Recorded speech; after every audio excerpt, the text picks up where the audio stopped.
15h à Bignona. Les rues de la ville se vident, les habitants se confinent pour échapper à une canicule impitoyable qui règne en maître ici. Pourtant, à quelques pas du mythique rond-point Émile Badiane, sur un terrain où l'héritage de l'héroïne de la Carbrousse Aline Sitoé Diatta résonne encore. Les gazelles de Bignona affrontent la chaleur et transforment chaque goutte de sueur en force et détermination pour réaliser leur rêve d'enfant. Oui, je veux faire carrière dans le football. Sur la supervision exigeante du coach expérimenté, les gazelles s'entraînent intensément, repoussant leurs limites et peaufinant leur jeu. Aucune faute technique n'est tolérée, pas même de la part de Rama, la star du club.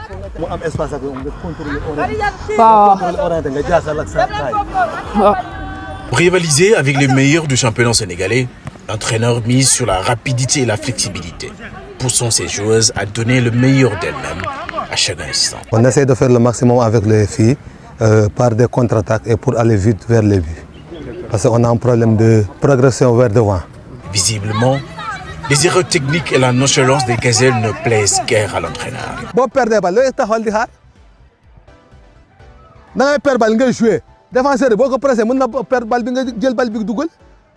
ne faut jamais perdre d'espoir dans le football. Tant qu'il y a joué, il faut jouer jusqu'au bout. Tiens, la revoilà, Ramatoulaye Dramé. 18 ans, elle se distingue par ses aptitudes techniques, sa vitesse et sa soif de but, faisant d'elle une étoile montante du football féminin au Sénégal. Dévouée corps et âme à sa passion, elle rêve de porter le couleur du FC Barcelone. Et prête d'ailleurs à travailler sans relâche pour y parvenir. Il y a 2019, là, commencé. Parce que je me rêvé depuis aller, tant aller, je me suis waaw sama joueur brésilien la Mata waaw depuis temps xale dama ko doon seetaan mu neex ma voilà ma bëgg ko trop waaw parfois dama koy suivre YouTube di jéem a inspiré moom lu muy def voilà di ko jéem a jàng non sama rêve signé rek man Barça. À l'inverse de sa coéquipière, Maïmouna Thiam, étudiante en 3e année à l'Université virtuelle du Sénégal, jongle avec brio entre le football et les études, s'inspirant de la brillante carrière de Sadio Mané pour nourrir ses ambitions sur et en dehors du terrain.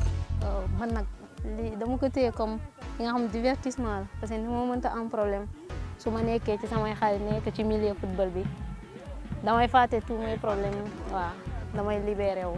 Mon joueur préféré c'est Sadio Mané.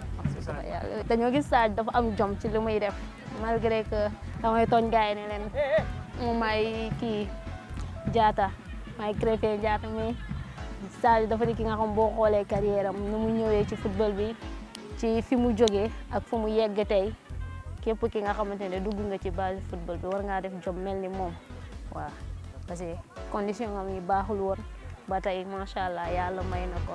Malgré leur talent et leur passion, Gazelle FC Bignona se trouve une fois de plus en difficulté, luttant pour échapper à la relégation. Et les coachs et les joueuses restent déterminés à relever le défi et à se battre pour un avenir meilleur. On a une difficulté encore partie saison bi. Voilà, on a encore 10e ci classement bi. Waaw première partie saison bi allez jeex na, deuxième retour bi moo des moom lañ nag di préparer ni jéem a uti encore quelques renforts moo tax ñu ngi taper dans les portes aussi dem a uti man mi déplacé wu naa dem pour uti ay joueurs pour ñëwaat renforcer at équipe bi bañ a démarrer deuxième partie à retour. Gazelle FC Bignona, pépinière de talent pour les équipes nationales, nourrit l'ambition de devenir une référence du football féminin au Sénégal et au-delà. D2 la nekkoon waa ñi yaa yóbbu ko ba Ligue 1 bi man si lañ ma ko jox fekke bu muy tas mais ñi defar ko ba am si 6 sélections lañ fa am ñu am sélection les internationaux U20.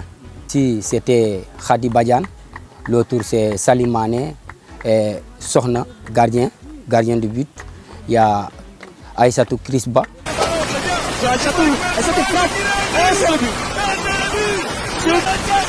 Cependant, le manque de moyens financiers reste un obstacle majeur freinant les espoirs de succès et de titres pour ce club.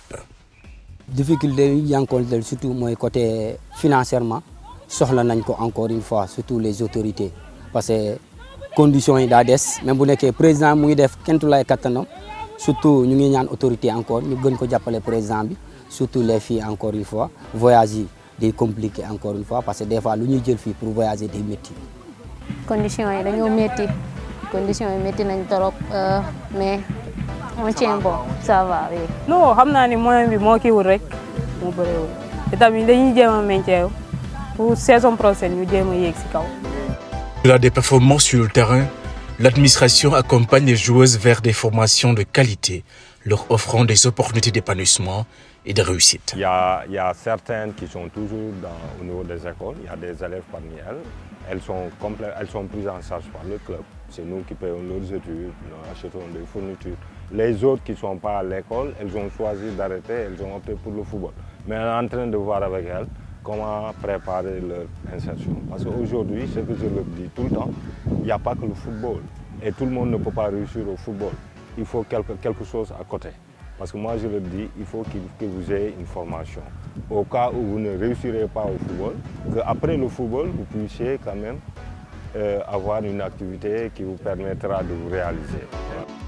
Face à un océan de défis, les gazelles de Bignona continuent de se battre avec courage et détermination, rêvant un jour de porter haut les couleurs d'un grand club à travers le monde, prêt à défier l'adversité et à conquérir leur place sur la scène internationale du football féminin.